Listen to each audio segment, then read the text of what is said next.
Hello student. तो class 11th के अंतर्गत अपना लेसन चल रहा है सेकंड। इससे लास्ट क्लास में हमने पढ़ा है ड्यूटेरोमाइसीटीज वर्ग के बारे में और जो प्लांट जो किंगडम होता है उसके बारे में हमने पढ़ लिया है। आज जो यहाँ अपना टॉपिक रहेगा वो है जंतु जगत या जंतु किंगडम, एनिमल किंगडम। तो अपना टॉपिक है भाई जंतु जगत।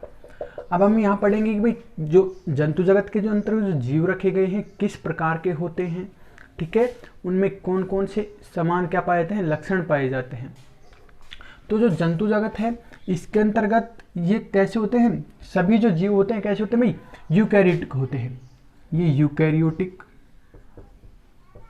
यूकैरियोटिक हमने बता दिया क्या होता है कि इनमें सुविकसित क्या पाया जाता है, केंद्रक पाया जाता है और कोशिका संगठन सुविकसित प्रकार का होता है, मतलब सभी कोशिकांग पाए जाते हैं। तो कैसे होते हैं, यूकैरियोटिक होते हैं। पोषण के आधार पर हम बात करें तो जो जंतु होते हैं भाई इनमें क्लोरोफिल तो एब्सेंट रहती है, तो क्लोरोफिल के अभाव के कारण ये कैसे होते हैं, विषम पोषी होते हैं, मतलब अपने पोषण के लिए दूसरे पर निर्भर रहते हैं। ठीक है, कैसे होते हैं, विषम पोषी होते हैं। ये भोजन के लिए प्रत्यक्ष या अप्रत्यक्ष रूप से दूसरे जीवों पर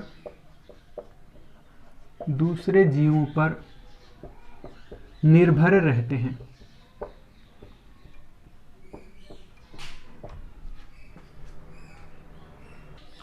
नेक्स्ट कैरेक्टर की बात करें तो नेक्स्ट क्या होता है कि भाई जितने भी जो एनिमल्स होते हैं या जो जंतु होते हैं इनमें कोशिका भित्ति का अभाव होता है। तो इन कोशिका का जो सबसे बाह्य आवरण होता है वो क्या होता है, सेल मेम्ब्रेन या कोशिका झिल्ली। तो इनमें कोशिका भित्ति का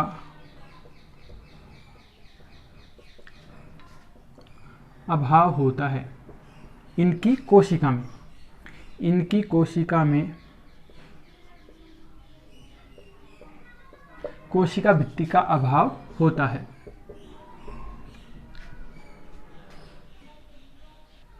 और उनके भोजन संग्रह की बात करें तो इनमें जो भोजन का संग्रह होता है किसके रूप में होता है, ग्लाइकोजन के रूप में होता है। इनमें भोजन का संग्रह किसके रूप में होता है भाई, ग्लाइकोजन के रूप में होता है। जबकि हम प्लांट्स की बात करें तो प्लांट्स में जो भोजन का संग्रह किसके रूप में होता है, स्टार्च के रूप में होता है। ये याद रखने की बात है कि जंतुओं में जो भोजन का संग्रह होता है किसके रूप में होता है भाई, ग्लाइकोजन के रूप में होता है। ग्लाइकोजन क्या है, एक प्रकार का कार्बोहाइड्रेट ही होता है। यहां तक क्लियर है। तो ये था अपना जंतु जगत के बारे में। अब जो अपना जो नेक्स्ट टॉपिक रहेगा इससे अगला वो है वायरस के बारे में पढ़ेंगे कि जो वायरस होते हैं बहुत ही क्या होते हैं, सूक्ष्म प्रकार के जीव होते हैं जिनको अलग से रखा गया है। मतलब जो वीटेकर की जो पंच जगत प्रणाली है उसमें वायरस को स्थान नहीं दिया गया है, तो इसलिए जो वायरस होते हैं उनको अलग रखा गया है। उनके बारे में हम पढ़ेंगे कि क्यों अलग रखा गया है। तो ये अपना हो गया जंतु जगत कंप्लीट। तो अपना टॉपिक क्या है भाई, वायरस। सबसे पहले बात करें तो जो वायरस होते हैं ये अकोशिक जीव होते हैं। ये अकोशिक जीव होते हैं। अब अकोशिक जीव से मतलब क्या होता है कि भाई जो वायरस होते हैं केवल और केवल न्यूक्लिक अम्ल और प्रोटीन से मिलकर बने होते हैं। किस किस से, न्यूक्लिक अम्ल क्या होते हैं, न्यूक्लिक अम्ल दो प्रकार का होता है, मतलब या तो डीएनए हो सकता है या आरएनए।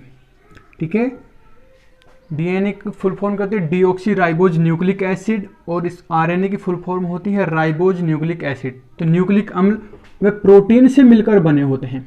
कौन, वायरस। तो हम कोशिका की बात करें तो भाई कोशिका में तो विभिन्न प्रकार के कोशिकांग पाए जाते हैं, न्यूक्लियस वगैरह पाया जाता है। जबकि जो वायरस होता है उसमें इस प्रकार के कोशिकांग वगैरह का अभाव होता है। तो इस कारण ये जो वायरस होते हैं कैसे होते हैं, अकोशिक जीव होते हैं, इसलिए इनको सजीवों से क्या रखा गया है, अलग रखा गया है। ठीक है, तो जो वायरस की बात करें तो इसमें कुछ कैरेक्टर सजीव के पाए जाते हैं और कुछ कैरेक्टर निर्जीव के पाए जाते हैं। इस कारण जो वायरस होता है इसको सजीव और निर्जीव के मध्य की योजक कड़ी भी कहा जाता है। ठीक है भाई। वायरस को क्या कहा जाता है, सजीव और निर्जीव के मध्य की योजक कड़ी। तो पता लग गया कि इसको अकोशिक जीव क्यों कहते हैं। क्यों? क्योंकि इनमें विभिन्न प्रकार के कोशिकाओं वगैरह का अभाव होता है, ये केवल न्यूक्लिक अम्ल और प्रोटीन से मिलकर बने होते हैं, इस कारण अकोशिक जीव कहलाते हैं। और उसके बाद हम बात करें जो वायरस शब्द आया कहाँ से, ठीक है। तो वायरस शब्द लैटिन भाषा से लिया गया है, लैटिन भाषा से लिया गया है, जिसका अर्थ है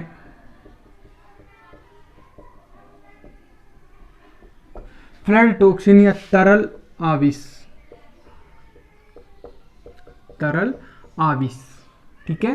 कि जो वायरस होते हैं भाई क्या फ्लड टॉक्सिन प्रोवाइड करते हैं, ठीक है। या हम कह सकते हैं कि जो वायरस होते हैं आविष मतलब टॉक्सिन क्या करते हैं, उपलब्ध करते हैं, ठीक है। अब उसके बाद बात करते हैं इसकी खोज। तो वायरस की खोज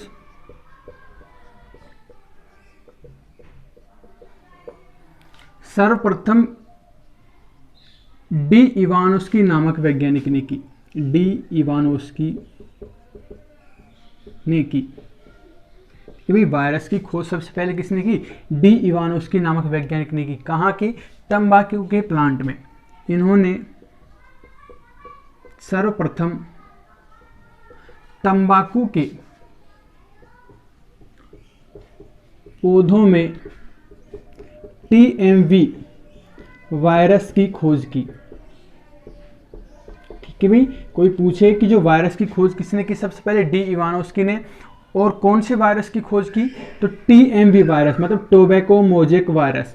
टोबैको मतलब क्या होता है, तंबाकू। तो इन्होंने तंबाकू के प्लांट में टीएमवी वायरस की खोज की, जो क्या करता है, तंबाकू के प्लांट में मोजेक रोग उत्पन्न करता है, इसलिए उन्होंने क्या नाम दे दिया, टीएमवी मतलब टोबैको मोजेक वायरस से नाम दिया। यहां तक क्लियर है। उसके बाद एक वैज्ञानिक स्टैनली बी प्रूसिनर, स्टैनली बी प्रूसिनर नामक वैज्ञानिक ने टीएमवी वायरस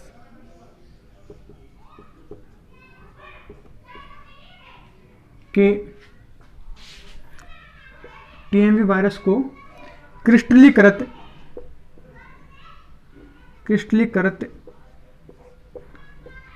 करने में सफलता प्राप्त की। अब क्रिस्टलीकृत क्या होता है, क्रिस्टल का मतलब अर्थ होता है, हिंदी में हम बात करते तो होता है रवा, मतलब दानेदार एक प्रकार से। तो सबसे पहले स्टैनली बी प्रूसर नामक वैज्ञानिक ने टीएमवी वायरस का क्या किया भाई, क्रिस्टलीकरण किया। और जो क्रिस्टल बनते हैं वायरस के, तो जो क्रिस्टल बनते हैं उसमें मुख्यतः क्या होता है भाई, प्रोटीन होता है। और इन्होंने बताया कि जो वायरस होते हैं अविकल्पी परजीवी होते हैं, अविकल्पी परजीवी होते हैं, ठीक है। तो वायरस परजीवी का समझ ही गए कि भाई अपने पोषण के लिए दूसरे पर क्या रहते हैं, निर्भर रहते हैं। और अविकल्पी होते हैं कि मतलब कोई जो पर्टिकुलर जो वायरस होता है पर्टिकुलर होस्ट को ही क्या करता है, इन्फेक्ट करता है, ठीक है। तो मतलब ये अन्य किसी को इन्फेक्ट नहीं कर सकते।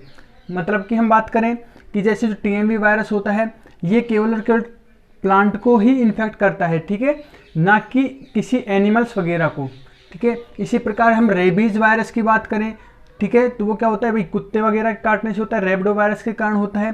तो ये नहीं है कि वो किसी प्लांट को इन्फेक्ट करता है। तो ये क्या होते हैं कि अविकल्पी परजीवी होते हैं, कि मतलब जो पर्टिकुलर जो वो वायरस होता है पर्टिकुलर होस्ट को ही क्या करता है, संक्रमित करता है। इसके बाद हम देखते हैं कि एक संरचना के द्वारा अध्ययन करेंगे कि जो वायरस होते हैं उनमें क्या क्या और लक्षण पाए जा सकते हैं। तो यहाँ हम पढ़ेंगे वायरस संरचना के बारे में कि भाई जो वायरस की संरचना होती है किस प्रकार की होती है। तो जो वायरस होते हैं हमने बता दिया कि भाई अकोशिकीय प्रोटीन वो ऐसे अकोशिकीय जीव होते हैं। तो ये अकोशिकीय व कणिकीय जीव होते हैं। कणिकीय जीव मतलब बहुत छोटे पाए जाते हैं, ठीक है। ये हम बात करें तो जो बैक्टीरिया होता है उनसे भी छोटे होते हैं, जिससे कि हम नग्न आंखों के द्वारा नहीं देख सकते हैं। इनका जो अध्ययन होता है केवल किसके द्वारा, इलेक्ट्रॉन माइक्रोस्कोप के द्वारा ही किया जा सकता है। ठीक है, इससे हम नग्न आंखों से नहीं देख सकते। तो कैसे को भी अकोशिकीय और कणिकीय जीव होते हैं। और संरचना की बात करें तो ये भाई किस किस से मिलकर बने होते हैं, हमने बताया था कि न्यूक्लिक अम्ल व प्रोटीन से मिलकर बने होते हैं। तो ये न्यूक्लिक अम्ल किस किस से मिलकर बने होते हैं, न्यूक्लिक अम्ल। हमने बताया था कि न्यूक्लिक अम्ल क्या होता है, डीएनए हो सकता है या फिर क्या हो सकता है, आरएनए हो सकता है। मतलब एक ही वायरस में दोनों प्रकार के न्यूक्लिक अम्ल नहीं होंगे, या तो क्या होगा डीएनए होगा या आरएनए होगा। एक ही प्रकार का, एक वायरस में एक ही प्रकार का क्या होता है, न्यूक्लिक अम्ल पाया जाता है। तो ये न्यूक्लिक अम्ल वे प्रोटीन से मिलकर बने होते हैं। ठीक है भाई, जो वायरस होते हैं केवल और केवल किससे बने होते हैं, न्यूक्लिक अम्ल और प्रोटीन से मिलकर बने होते हैं। तो हम लिख देते हैं कि इनमें केवल एक ही प्रकार का आनुवांशिक पदार्थ पाया जाता है। आनुवांशिक पदार्थ लिख दो या फिर न्यूक्लिक अम्ल। न्यूक्लिक अम्ल क्या होते हैं, आनुवांशिक पदार्थ का कार्य करते हैं। एक ही प्रकार का आनुवांशिक पदार्थ पाया जाता है जो क्या होता है, वायरस का क्या होता है, केंद्रीय कोर होता है। ठीक है, जो वायरस का केंद्रीय कोर होता है। केंद्रीय कोर से मतलब कि जो इसमें आनुवांशिक पदार्थ होता है कहाँ पाया जाता है, सेंटर में पाया जाता है। जैसे कि हम स्ट्रक्चर की बात करें तो किसकी है, टीएमवी वायरस की संरचना भी किसकी संरचना है, टीएमवी टोबैको मोज़ेको वायरस की संरचना होती है। तो जिसमें हमने दे रखा है कि ये इसका क्या होगा, सेंट्रल पार्ट, मतलब केंद्रीय भाग हो गया, मतलब बीच का, मध्य में। तो इसमें क्या होता है, मध्य भाग में हमने लिख रखा है ये जो रेड से दर्शक है क्या होता है, आरएनए होता है, जो एक प्रकार का क्या है, न्यूक्लिक एसिड। तो इस बात से स्पष्ट हो गया कि जो वायरस का जो केंद्रीय कोर बनाता है, कौन बनाता है, न्यूक्लिक अम्ल, हम कह सकते हैं आनुवांशिक पदार्थ बनाता है। उसके बाद जो न्यूक्लिक अम्ल होता है किसके द्वारा, प्रोटीन आवरण के द्वारा घिरा हुआ होता है। भाई डीएनए, आरएनए या प्रोटीन से मिलकर बना होता है। तो आरएनए हो गया। अब ये फिर किससे घिरा हुआ रहता है, प्रोटीन से घिरा हुआ रहता है, जिसको हम क्या बोलते हैं, लिखा हुआ है कैप्सिड हो कहते हैं। ठीक है, तो हम यहां लिख सकते हैं कि न्यूक्लिक अम्ल के चारों ओर किसका आवरण पाया जाता है, प्रोटीन का आवरण होता है, जिसे क्या कहते हैं, कैप्सिड कहते हैं। जिसे क्या कहते हैं, कैप्सिड कहते हैं। ये पूरा जो प्रोटीन होता है क्या कहलाता है, कैप्सिड। और ये जो कैप्सिड होता है इसकी छोटी छोटी उप इकाइयां हैं, जैसे ये हो गई, ये हो गई, ये हो गई, ये हो गई, ये वाली, ये जो छोटी छोटी उप इकाइयां होती हैं इनको हम क्या बोलते हैं, कैप्सोमियर कहते हैं। ठीक है, तो कैप्सिड की उप इकाइयों को, कैप्सिड की उप इकाइयों को कैप्सोमियर कहते हैं।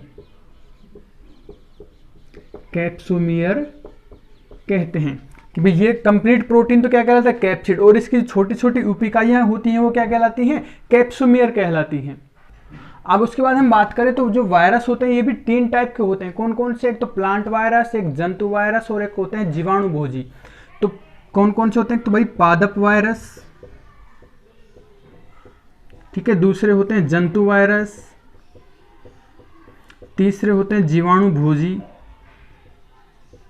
या हम जिसको बोलते हैं बैक्टीरियोफेज। अब हम बात करते हैं कि भाई इनमें किस प्रकार का आनुवांशिक पदार्थ है, न्यूक्लिक अम्ल पाया जाता है। तो जो पादप वायरस होते हैं, पादप वायरस का मतलब कि ऐसे वायरस जो पादप को संक्रमित करते हैं, क्या कहलाते हैं, पादप वायरस। तो उनमें हम न्यूक्लिक अम्ल की बात करें तो उनमें क्या होता है, सिंगल स्ट्रैंडेड आरएनए पाया जाता है। आनुवांशिक पदार्थ कौन सा होता है, एकल रज्जु की आरएनए पाया जाता है।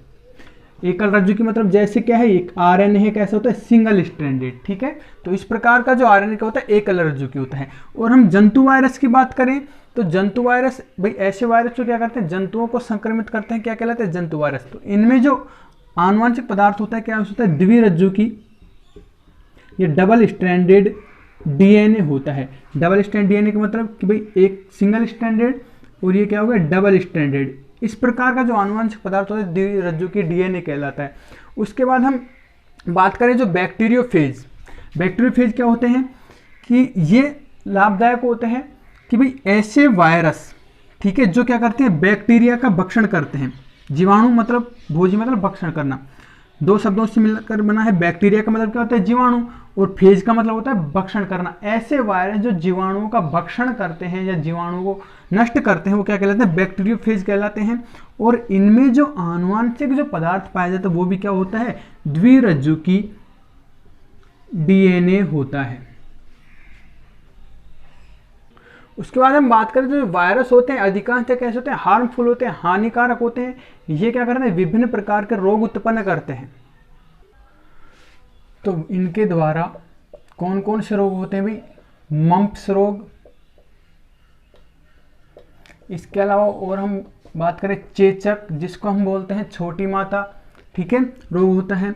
इसके अलावा और हम बात करें तो इन्फ्लुएंजा बीमारी की भाई, जैसे कि सर्दी जुकाम, ठीक है। इसके अलावा जो फ्लू रोग होते हैं जैसे बर्ड फ्लू, स्वाइन फ्लू, जो किसके द्वारा होते हैं, वो वायरस के कारण होते हैं। इन्फ्लुएंजा आदि रोग होते हैं। और हम बात करें इसके अलावा जो मनुष्य होते हैं उनमें जो एड्स रोग होता है वो भी किसके द्वारा होता है, वायरस के द्वारा होता है। कौन से वायरस के द्वारा, HIV वायरस के द्वारा होता है। ये तो हो गई एनिमल्स की बात, प्राणियों की बात। अगर हम पादपों की बात करें तो पादपों में कौन कौन से रोग होते हैं भाई, जैसे अभी बताया था कि पौधों में मोजेक, इनके द्वारा पादपों में मोजेक रोग, पत्तियों का मुड़ना, इसके अलावा पीला होना, बोना होना, पत्तियों का पीला होना, आदि रोग होते हैं। तो जो वायरस होते हैं अधिकांश हमारे लिए कैसे होते हैं, हार्मफुल होते हैं।